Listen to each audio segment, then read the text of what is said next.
Hello, fellow cybersecurity enthusiasts. Let's talk about China.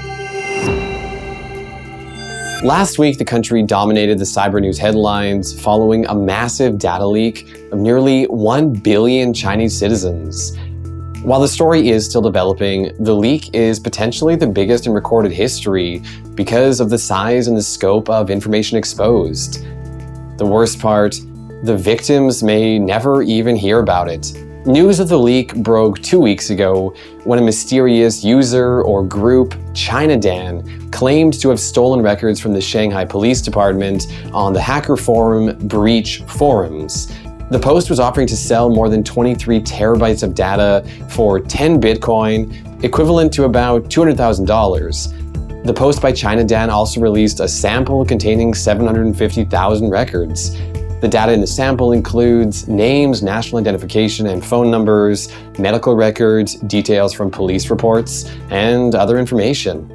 The alleged hackers said that several billion police reports, from thefts to fights to domestic violence dating from the late 1990s to 2019, were included in the leak.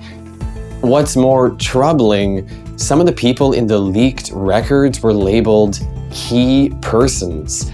According to the New York Times, this so-called blacklist includes citizens with mental illness, convicted criminals, fugitives, drug users, petitioners, suspected terrorists, political agitators, and threats to social stability. China is notorious when it comes to keeping tabs on its citizens. More than half of all surveillance cameras in the world are located in China. The government is also using face recognition, location tracking, biometric data, and even DNA testing to stay in control of the country's populace. In special focus are often more vulnerable groups like ethnic minorities, migrant workers, and those with a history of mental illness. Worse still is the lack of information about the leak. Chinese officials have not yet made any statements about the breach.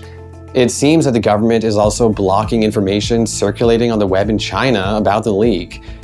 According to the Wall Street Journal, the vulnerability enabled the data breach was open for more than a year.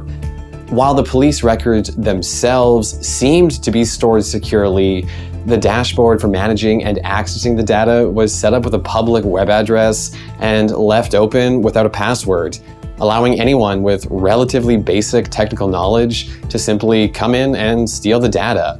As of the making of this video, the authenticity of the leak is still being confirmed, but at least some of it has checked out, according to the Wall Street Journal and the New York Times. Stay up to date with the biggest news in cybersecurity by subscribing to the NordVPN YouTube channel. Stay safe out there.